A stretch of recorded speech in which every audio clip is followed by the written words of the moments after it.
Hey everybody, Edo here, and the good folks at White Goblin Games sent me along Blast, designed by Scott Alms.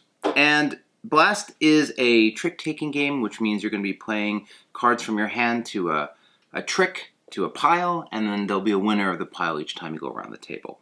There are a number of these trick-taking games, and usually they feel familiar because it's like a set of suits, sometimes 4 suits, each of which goes to 1 to 12, 1 to 13, 1 to 14. It's like spades or hearts or those games. I always think it's easy because like a trick-taking game often feels like it started with a normal deck of cards and then was augmented. And some are augmented really well and some aren't. And I think this one's augmented well. I dig it. So what makes this game special? Well, the objective of the game is to have a number of points based on the number of stars you have, suns or stars, and planets. And what you're going to be doing is playing a trick, but when you play the trick, you play it to one of the 5 planets between you and the opposing player. Oh, it's a two-player trick-taking game, which does make it novel. And it works. So, you're playing to a trick, and each one says, like, this is playing different singles, this is triples or double or pairs of the same, of different. So they each have like a set requirement, and then you'll play it down. So if I have my hand of cards, I will play a card down, and this is a 4. So the next player is going to play something high, is required to play something higher, a 5, so on and so forth, until somebody can't play. On the single one, this is going to happen often, but on ones that you have to play 3 cards at a time, not everyone's going to be able to compete. So it's sort of like trick-taking meets BS. If you're familiar with that game. But when you win a planet, you pull it towards you. And so essentially, planets are moving back and forth between players as people are winning hands, and if it's on your side, it's worth a point. So dynamically, the amount of points you have from planets will change, but if you're the first person to wrap up your hand, you get a star, and this is like permanently your point. So like, stars are piling up and you're pushing these back and forth. So that in itself is interesting. And then the cards are 4 suits, but each suit has a special ability. So, and they're different alien types. So the Shrinken can be 1 less number. So this can be a 10 or a 9. Generally, that would be good if you're trying to have 3 9s. Morphin you can change to a different suit, which is helpful if you're trying to have same or different suits. Alien types, right?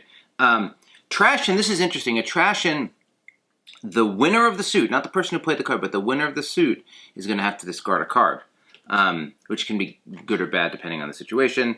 And then the Greed Bot is the winner of the suit. The planet goes all the way over into their direction.